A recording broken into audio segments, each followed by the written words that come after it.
Before we get into today's show, let me tell you about the latest deal from Mike Lindell, MyPillow. Once again, the big box stores have canceled their orders simply because they don't agree with Mike Lindell's politics. They don't like it because he supports President Trump. Well, he's going to pass that savings on to you. No more middleman. And boy, does he have some great deals on the Giza Dream sheets and the Percal bed sheets. Listen to this. Giza Dream queen size, normally $139.98. Your wholesale price, $69.99 when you use promo code Joey. King size, only $79.99. The Percal queen size, normally $89.98. Your wholesale price, $29.98 when you use promo code Joey. Just call 1-800-893-4059 or go to mypillow.com. Always use promo code Joey. Free shipping options available. This allotment's not going to last very long. When they're gone, they're gone. mypillow.com, promo code Joey. Thanks for joining me in the PhD Weight Loss and Nutrition Studios. To lose weight for the last time, visit myphdweightloss.com. It was a bloody weekend with multiple deadly attacks in different parts of the country. We have the latest on another church shooting and a mass shooting in North Carolina where the suspect fled in a boat. In a surprise move, Mayor Eric Adams dropped out of the New York City mayoral race yesterday.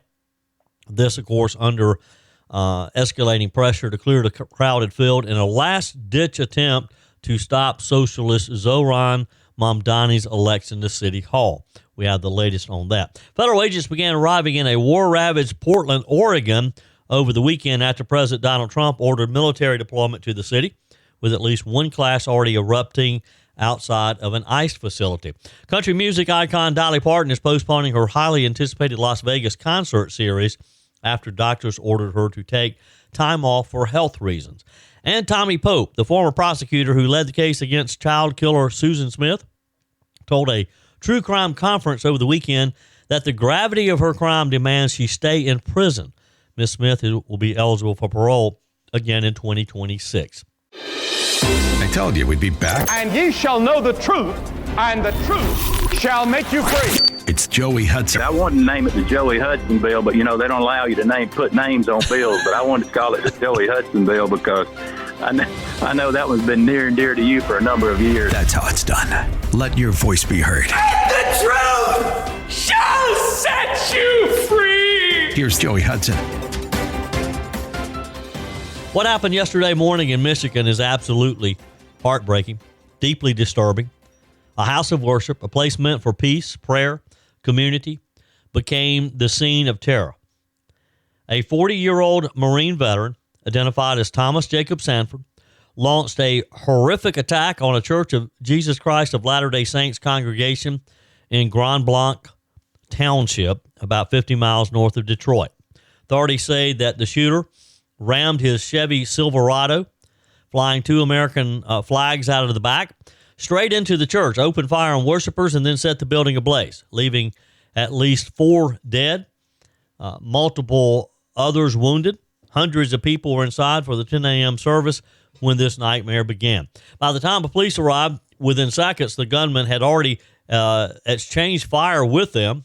He was killed at the scene in a shootout with law enforcement. Now investigators say they found improvised explosive devices on church property, and bomb squads are combing through his home in nearby Burton. Eyewitnesses described chaos and disbelief. One man said at first they thought it was an accident, that someone had crashed into the church by mistake. They ran outside to help, and then the shooting started.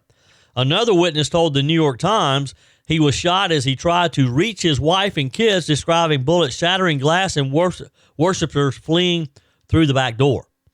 By the time the flames took over, the entire building was engulfed with aerial footage showing plumes of black smoke billowing in the sky for miles and miles. I mean, it was just horrific.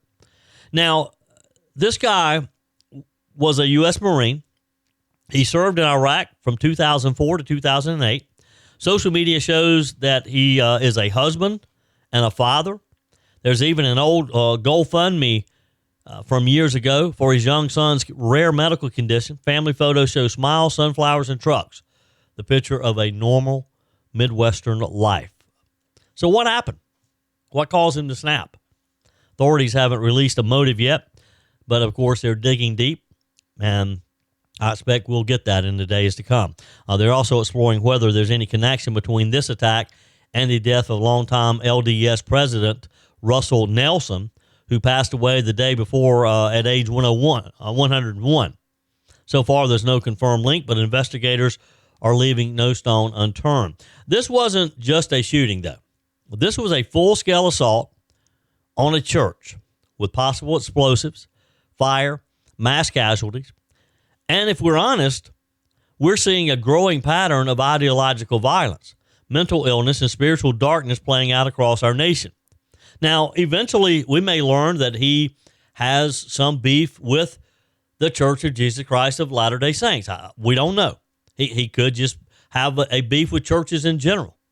He may have known nothing about this particular church. I mean, we've seen churches burned. We've seen pastors attacked, synagogues targeted, and now a Latter-day Saints congregation torn apart on what started out to be a quiet Sunday morning. When I hear stories like this, I can't help but think back to the words of President Ronald Reagan, who once said, if we ever forget that we are one nation under God, then we will be a nation gone under. What's happening to our country? What's happening to us as brothers and sisters in our country? When places of worship become battlefields, something has gone deeply wrong in the soul of America.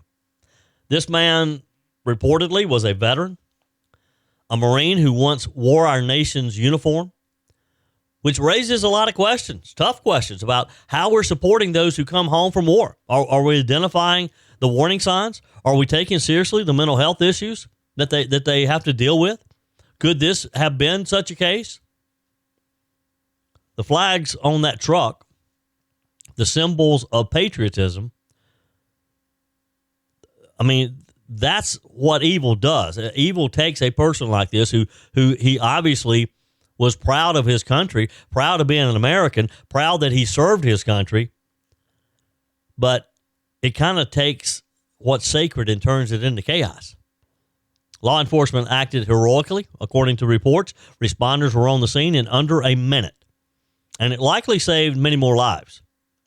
But let's not forget the first responders who rushed into the flames, the worshipers who shielded others, the neighbors who opened their homes to the wounded. Even in horror, there was still courage, like often is in these types of cases. And today, the Latter-day Saints community is grieving.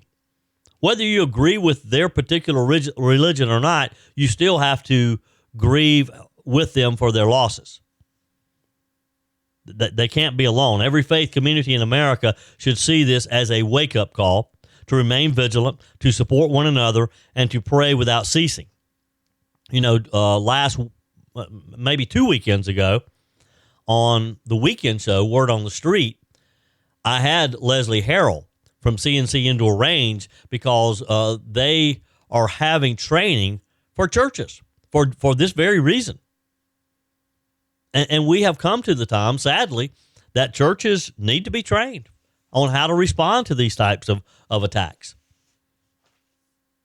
So today, we pray for Grand Blanc. We pray for the families who lost loved ones, for those who are fighting to survive because of their injuries, for the officers who ran towards danger, to the firefighters who fought the fire, to the EMTs who helped treat those who were injured. Because again, these first responders, they see these types of situations day in and day out. You can't unsee some of the things that they see. And of course, we pray for the troubled soul who caused all of this, who carried this evil out. Because only God can redeem a heart that's broken like that. Only God can take away that type of pain. And if, in fact, we eventually learn that this man was dealing with PTSD, for example, because of his service to our country, it's just a reminder that we have to get ahead of this. We have to pick up the pace on trying to identify our veterans who are hurting, who are troubled, and who need help so that they don't turn to something like this. If you're listening today and you know of someone, or maybe you're hurting, But maybe you know someone, maybe a church friend or your neighbor. You've seen it. You've seen darkness. Try to get them help. Don't let anger and fear and despair take root. Try to intervene because, again, once evil takes hold, it starts destroying everything. It destroys our faith. It destroys our families. It destroys our freedom. And we can't allow that to happen, folks. We have to work together. We have to come together and beat this evil before it beats us. Let's be honest, those summer vacations and backyard barbecues added some extra pounds, right? But instead of feeling guilty or falling further behind, it's time to reset, drop the weight, and get back in control. The solution isn't a shot. Real lasting weight loss starts with your mind, not your mouth. At PhD Weight Loss, Dr. Ashley Lucas and her team help you uncover the real reasons behind your weight gain so that you can reprogram the way you think about food forever. PhD clients lose up to a third of their body weight without ever taking a drug. I know because I lost 33 pounds with PhD weight loss. Through real food, behavioral coaching, and proven science, your body can become a natural fat-burning machine. Why risk spending thousands on shots that strip away muscle, come with dangerous side effects, and leave most people regaining 60% of the weight within a year? With PhD, you'll activate your body's natural appetite control, burn fat safely, and stay in control. Even if you're already on Ozempic, PhD can help you transition off while still losing weight. Take the first step today. Call 864-644-1900 or visit myphdweightloss.com. By the way, one more thing before we move on from the horrific shooting and the violence over the weekend. In another instance, in North Carolina, a shooter escaped on a boat after pulling up to a marina, opening fire on a group of restaurant diners, killing 3 individuals and injuring 8. The suspect, whose identity was unknown as of early this morning, pulled up to a popular tourist hotspot in Southport, North Carolina. It was around 9:30 p.m. on Saturday night. Shots rang out near the American Fish Company before the suspect fled the scene on the Intracoastal Waterway towards Oak Island, about 40 minutes outside of Wilmington, North Carolina. The shooter was the lone occupant of the boat, according to witnesses. Shortly after 10 p.m., the U.S. Coast Guard observed a person matching the suspect's description loading their boat on a public ramp. The person of interest was detained by the Coast Guard and was brought in for questioning at the Oak Island Police Department with assistance from the State Bureau of Investigation. Town officials assured residents there was no further threat to the public. Officials previously issued a warning saying to avoid the area. The boat that was involved was a white center console boat. The Brunswick County Sheriff's Office confirmed on social media that they were assisting the city of Southport with the investigation. We'll expect to probably hear more about this particular situation and the causes of it as well. Breaking news out in New York City yesterday, Mayor Eric Adams has officially dropped out of the mayoral race, sending shockwaves, if you will, through the Democrat establishment and reshaping what's become one of the most chaotic and consequential city elections in decades. In a video released from Gracie Mansion, Adams told New Yorkers, "It's been an honor to be your mayor. I know I cannot continue my campaign." After weeks of speculation and pressure from both parties, behind-the-scenes talks, even with President Donald Trump, Mayor Adams, I guess, has finally realized he has to move aside. So what happens here? Why is the sitting mayor of America's largest city walking away just a few weeks before the election? And what does this mean for the race, especially the socialist frontrunner, Zohran Mamdani, who is poised to take City Hall unless the field consolidates behind a single candidate? Is this too little, too late? Adams entered the race with a record that he hoped would carry him through it. He says that violent crime was down to record lows, over 23,000 illegal guns taken off the streets, a migrant crisis that's finally easing with 4,000 new arrivals a week, down to fewer than 100, and more than 400,000 affordable housing units protected, with a plan for 1 million more on the way. He views that as successes and was running on that record. Not to mention, Adams made national headlines for his bold stance against anti-Semitism, establishing New York's Office to Combat Anti-Semitism and calling out Albany's failed bail reforms. By any measure, that's probably a pretty good record to stand on if you're a Democrat in New York. But Adams was also running with baggage. He had a federal corruption case that, while it was eventually dismissed, was casting a shadow. He was indicted last fall on bribery and fraud charges, accused of accepting more than $100,000 in illegal donations and travel perks. He maintained his innocence, called the case lawfare, and said he'd do it again in service to the city. But it did damage his candidacy. So in his farewell message, Adams admitted the obvious. The speculation, the fundraising challenges, the media attacks, they made it impossible to continue, he said. But behind the scenes, this wasn't all just about money and his record.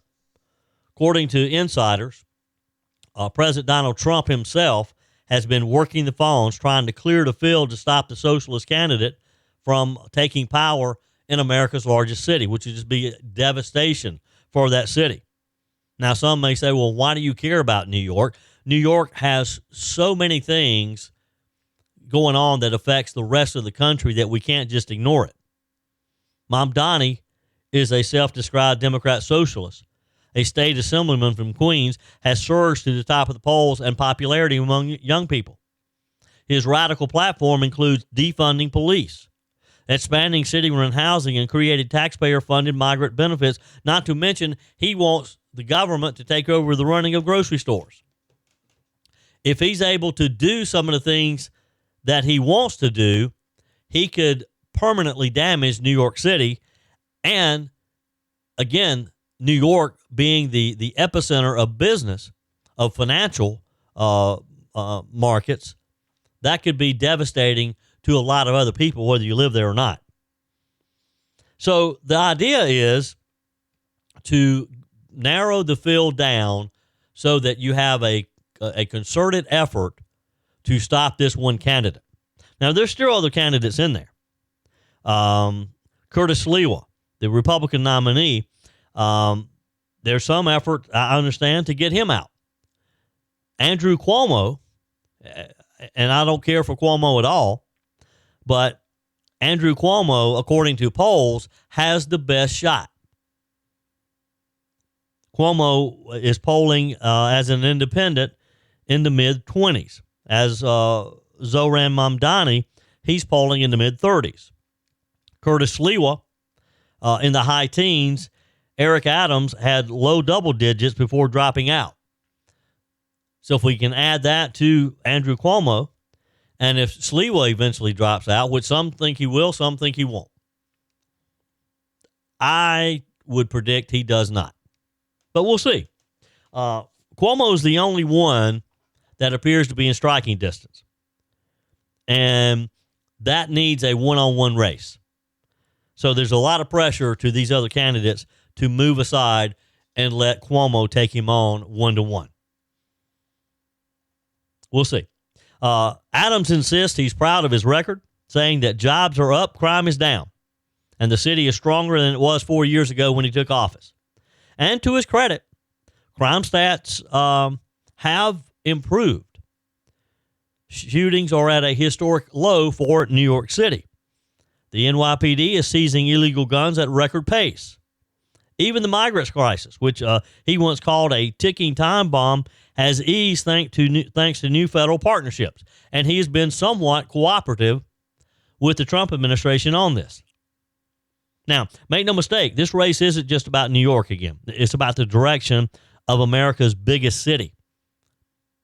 And by extension, the message sends nationwide shockwaves when we look at possibly a socialist being the mayor of our largest city.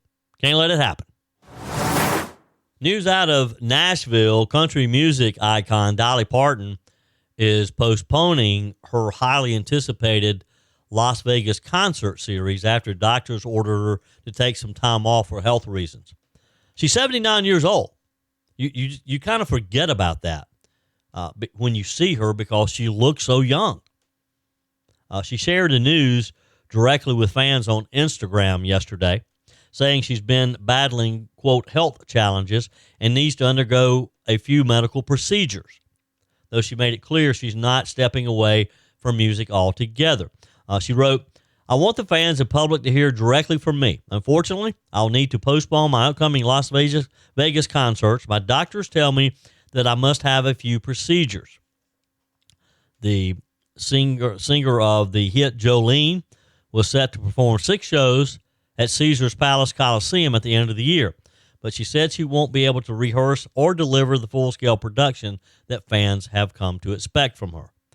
In her post, she said, "You pay good money to see me perform, and I want to be at my best for you. I just need a little time to get the show ready." And, kudos to her to recognize her limits, to recognize that she needs to deliver a good performance. How many times have you been to a concert of someone like a Dolly Parton who's been around for a number of years, and they're getting some age on them, and you don't even recognize the songs because of the way they perform them? I was at a concert like that last year, and I think it was Steely Dan who opened for the Eagles when the Eagles kicked off their tour at Madison Square Garden. I didn't recognize the music because it sounded so different, because his voice has changed so with age and with the way he was performing it as well. You just don't enjoy it as much because we're accustomed to what we heard for years and years on the radio, and that's how we want it to sound, right? So kudos to Dolly Parton to recognize she cannot deliver what people's expectations are. She joked that it's time for her 100,000-mile checkup and clarified it's not the usual trip to see my plastic surgeon. This is the second health-related absence for Dolly Parton this month. Earlier in September, she missed a major event at her theme park, Dollywood, where she was expected to help unveil a new ride there. At the time, she revealed in a video message that she was recovering from a kidney stone and infection and that her doctor had advised her against traveling. Despite these setbacks, Dolly made it clear she's not slowing down for good. She said, "Don't worry about me quitting the business. God hasn't said anything about stopping yet." Since releasing her debut album in 1967, Dolly Parton has put out 49 studio albums, earned 11 Grammys, and become one of the most beloved figures in American music history. Her fans and the industry will no doubt be pulling for a speedy recovery. No word yet on the rescheduled concert dates in Las Vegas, but her team says that she'll continue working on other projects from home in Nashville, and as soon as her doctors say that she's ready, she'll be back out on the stage. Also in the music industry, Richard Sturban of the Oak Ridge Boys shared a devastating health update with his fans. He's 82 years old. Took to his band's website this past weekend as well to announce that he has been diagnosed with pancreatic cancer.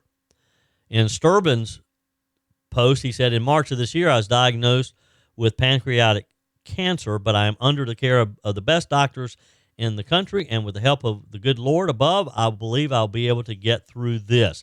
He said that he wanted to thank everyone, especially his fans, for concern and for prayers. Sturban has been a member of the Oak Ridge Boys for over 50 years, having joined the quartet in 1972. He last appeared on stage with the band during their performance at the Academy of Country Music Awards back in the spring in May, with Aaron McCune and Tim Duncan filling in for him lately during the band's tour. The popular country and gospel music band was originally founded in 1943 and was originally known as the Oak Ridge Quartet. Throughout the years, the band has had many members. So prayers for both of these folks that we have had around performing for many, many years. On the text line, Ginger in Western North Carolina. And Ginger's texting about last week, I think it was Friday, I talked about forgiveness. And I talked specifically about how touching it was and what a profound impact Erica Kirk had when she said in her message in the beautiful memorial service for Charlie that she forgives the man who shot and killed her husband. And many of you have texted and emailed me. Ginger says, you ask, who do you need to forgive? For me, it is my ex-husband. I was mad about what he did to our marriage, but I could work through that because I had no delusion that I was perfect. My anger and bitterness came from what he did to my children. They were innocent. Then it hit me. So was Christ. Yet he took on our sins and forgave them. My heart broke. I forgive my ex and ask God to heal my heart. Thank you for continuing to spread the word. Ginger in Western North Carolina. Well, Ginger, I appreciate that. Appreciate your kind words. But Ginger, you make a good point, because all of us probably have someone, maybe not an ex, but someone that hurt us, and it's been hard to forgive. But forgiveness can be so freeing. And thank you for sharing that. And everybody, I got some other emails and texts, people who asked that I not share them on the show, but similar stories that when they started thinking about it and heard Erica Kirk talk about forgiving the person who killed her husband, who took her husband from her life and her children's life and the nation's life so soon, that this young lady could say, I forgive you. That's very powerful. And I've had a lot of situations where people have said, I forgave somebody too. It's always a good thing to do. Speaking of forgiveness and healing, it's been nearly 30 years now since Susan Smith shocked the nation by killing her 2 sons. You remember the story.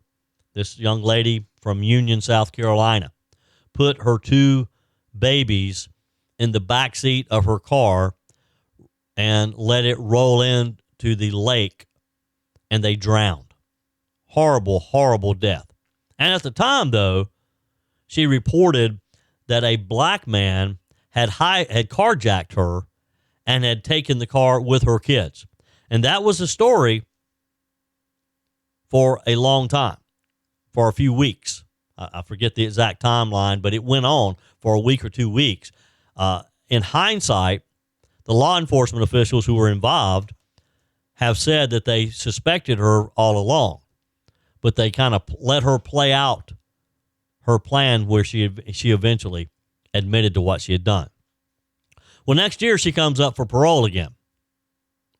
Tommy Pope is the former prosecutor who led the case against Susan Smith. He now serves in the South Carolina House of Representatives as a Republican. And he was speaking at a true crime conference in Denver, Colorado over the weekend. Mr. Pope said, Susan, to me, needs to remain incarcerated as punishment for what she's done. Now, Smith was just 22 years old when she strapped her 3-year-old Michael and 14-month-old Alexander into their car seats and again let them roll to the bottom of the lake. Strapped those little boys into where they could not get out and let her and stood there and watched the car sink for 9 days. I see it here now. I couldn't remember how long it was. For 9 days, she told the world a lie, again, claiming that a black man had carjacked her. The truth, when it eventually came out, sparked outrage and heartbreak across the country. People were just devastated to learn that this young mother had killed her 2 young babies over a relationship. She wanted out of her marriage. She had a boyfriend. How sickening. Now she wants out of jail. Mr. Pope said at first, even he didn't believe that she had gone that far, talking about, killing the babies. He said, carjackers don't take kids. When it came out that she had done it, it was shocking. She was denied parole in 2024, but is eligible again in 2026. Both the former solicitor and the boy's father, David Smith, plan to be there to oppose her release again, as they were last year in 2024. Since her incarceration, Smith has not been the ideal prisoner. She's had inappropriate relationships with prison staffers. She has violated communication rules and other rules in the prison. Mr. Pope says the biggest issue isn't whether she's still dangerous, it's that some crimes should never be forgotten. Your comments are welcome on the Furman Ford text line, 864-477-JOEY. That's 864-477-5639. Emails always welcome, joey@joeyhudson.com. Speaking of the Furman Ford text line, it's never been more important to support locally run businesses owned by people who actually live here in the upstate. Let me take a minute to talk with you about our friends at Furman Ford. If you're looking for a new vehicle, maybe a great pre-owned vehicle, one you can trust, or maybe you're looking to order that special vehicle. Either way, if you want a new one, a brand new one, or a pre-owned that you can trust, the folks at Furman Ford, they're there to help you. Their name is on the sign because their name is on the line, because every single transaction is important to them. Jim Furman, Matthew Furman. They do business the right way. When you stop by, when you give them a call, or maybe when you just send them a quick email, you're always going to have access to a member of the Furman Ford family. And by the way, they also offer great service, and you're not going to have to wait weeks and weeks to get it done. And you do not have had to purchase your vehicle at Furman Ford. Doesn't even have to be a Ford. They service all makes and models. Visit my friends at Furman Ford online at furmanford.com, furmanford.com. So here we go in Portland, Oregon. It's being called one of the most dramatic federal interventions in an American city in years. President Trump has ordered troops into Portland, calling the city war-ravaged and saying that federal buildings there are under siege by Antifa and domestic terrorists. Federal agents began arriving late this last week on Friday, with clashes breaking out almost immediately outside of a local immigration and customs enforcement facility. The move comes, of course, as part of President Trump's broader promise to restore law and order, like he did in Washington, D.C., and like he has pledged in other big cities. In cities, he says, have been overrun by left-wing extremists and weak local leadership. And Portland, Oregon is a poster child for that. Portland, Oregon has been taken over by left-wing extremists, and they have no local leadership. So what's happening on the ground? Why did the president act now, and how are local officials responding? Well, they're responding exactly the way you think they are. According to footage from KATU TV, an ICE officer was seen shoving a protester to the ground during a confrontation outside the South Portland facility Friday night. Another demonstrator was detained as federal agents moved to disperse crowds. And what you need to understand is this isn't a one-off protest. Residents say these demonstrations, they're often loud, disruptive, chaotic. They've been going on for months, many tied to immigration issues and far-left activist groups. Who wants to live in a city like that? Well, a lot of the locals are glad that the president's taking the action. Some aren't so happy. David Smith, who lives near the facility, told local media, every night there's tons of protesters basically being vagrants on the street. They're making noise constantly, even when nobody from ICE is outside.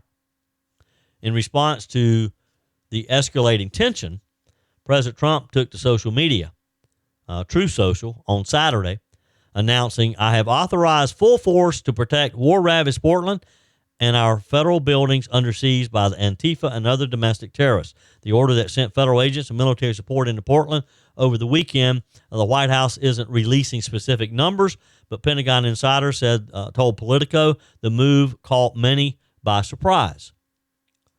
As you might imagine, in a city like Portland, with woke leftist leadership, their mayor, Keith Wilson, blasted the deployment, calling it unnecessary and unprecedented. He said, we did not ask for them to come. They are here without precedent or purpose. Oregon's Democrat Governor, Tina Kotek, echoed the outrage, saying there's no insurrection, there's no threat to national security, and there's no need for military troops in our major city. She emphasized that the Oregon National Guard is fully capable of handling any situation and that the number of troops Portland needs is, quote, 0. Congresswoman Suzanne Bonamici went further, calling Trump's order a gross abuse of power. So these people would rather their cities, like Portland, be ravaged and overtaken by the extremists than admit that they need Donald Trump's help. And look, this isn't the first time that Portland has been caught in the spotlight. Remember the 2020 riots when far-left agitators set fire to police stations, federal courthouses night after night, leaving behind millions of dollars in damages? Who paid for that damage? And once again, Portland is shaping up to be a test case, a city where the Trump administration says it's drawing a line in the sand against lawlessness, as somebody should. The president's argument is very simple. If local leaders won't maintain order, the federal government will. It's just that simple. Because, yes, the city of Portland, they have their own police officers. They have their own state guard. But if the leaders aren't going to use them to protect the other citizens, they're also citizens of the United States. And the president has a duty to protect those so he can send in federal agents. A senior DHS official talking to Fox News said, for too long, Portland has tolerated anarchy. These troops will protect federal property, federal employees, and the rule of law. Critics, of course, from the mayor to progressive lawmakers, say the move risks escalating tensions and provoking violence rather than calming it. So we're just going to sit back and let these extremists literally create chaos, lock down a city because we don't want to upset them or because it could get worse. Is that the thinking?